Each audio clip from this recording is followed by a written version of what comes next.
അതേ നമ്മൾ ഇറങ്ങിയിട്ടുണ്ട്. ഇതൊരു മൂവി കാണൽ പോക്കാണ് കേട്ടോ. കഴിഞ്ഞ 2-3 ദിവസമായിട്ട് നമ്മളിങ്ങനെ വിചാരിക്കുന്നതാണ് കാണാൻ പോകണം. കഴിഞ്ഞ സൺഡേ ആണ് കേട്ടോ നമുക്ക് സമയമൊക്കെ കിട്ടിയത്. അപ്പോൾ അങ്ങനെ നേരെ വെച്ചൊടിക്കുകയാണ്. ഏതാ മൂവി എന്നൊന്നും പറയേണ്ട കാര്യമില്ല, എല്ലാവരും തന്നെ കണ്ടിട്ടുണ്ടാകും. ലോക മൂവി കാണാൻ വേണ്ടി പോണെയാണ്. അങ്ങനെ ഇതേ ടൗണൊക്കെ എത്തിയിട്ടുണ്ട്. അത്യാവശ്യം നല്ല ചെറുതായിട്ടൊക്കെ മഴയൊക്കെ തകർത്ത് പെയ്യുന്നുണ്ട്. അവിടെ നിന്ന് തൊട്ടടുത്ത് തന്നെയാണല്ലോ തിയേറ്ററൊക്കെ എത്തി.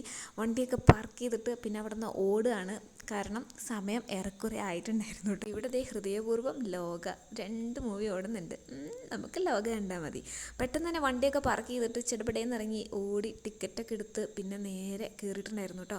കറക്റ്റ് ടൈമിംഗ് ആയിരുന്നു കേട്ടോ. നമ്മൾ വന്നു ഇരുന്നു, പെട്ടെന്ന് തന്നെ മൂവി സ്റ്റാർട്ടായിട്ടുണ്ടായിരുന്നു. പിന്നെ ഇൻ്റർവെൽ സമയത്താണ് ഈ കൊപ്രായങ്ങളൊക്കെ കെട്ടിക്കിട്ടുന്നത്. പിന്നെ അതൊക്കെ വാങ്ങാതെ എന്തോ മൂവിയെ പറ്റി പറയുകയാണെങ്കിൽ ഒരു രക്ഷയില്ല ഗൈസ്. ഈ OTT ഒക്കെ നോക്കി കാണാൻ വേണ്ടിയിട്ട് ഇരിക്കുന്നവരോടാണ് കേട്ടോ. മസ്റ്റായിട്ട് തിയേറ്ററിൽ പോയി തന്നെ എക്സ്പീരിയൻസ് ചെയ്തോളൂ. മലയാള സിനിമയിൽ വേറെ ഒരു രക്ഷയില്ലാത്ത മൂവി. വല്ലപ്പോഴും മാത്രം കേട്ടോ ഞാൻ മൂവി കാണാൻ പോകുന്നത് തന്നെ. നല്ല തിയേറ്റർ എക്സ്പീരിയൻസ് കിട്ടുകയെന്നുണ്ടെങ്കിൽ മാത്രം പോകും, കാണും, അത്ര തന്നെ. അപ്പോൾ ഇതെന്തായാലും അടിപൊളിയായിരുന്നു കേട്ടോ. ഞങ്ങൾക്ക് 2 ആൾക്കും ഇഷ്ടമായിട്ടുണ്ടായിരുന്നു. അങ്ങനെ മൂവിയൊക്കെ കണ്ട് ഇറങ്ങിയപ്പോൾ തന്നെ നല്ല പൊരിഞ്ഞ മഴ. പിന്നെ ഞങ്ങൾ വീട്ടിൽ പോയിട്ട്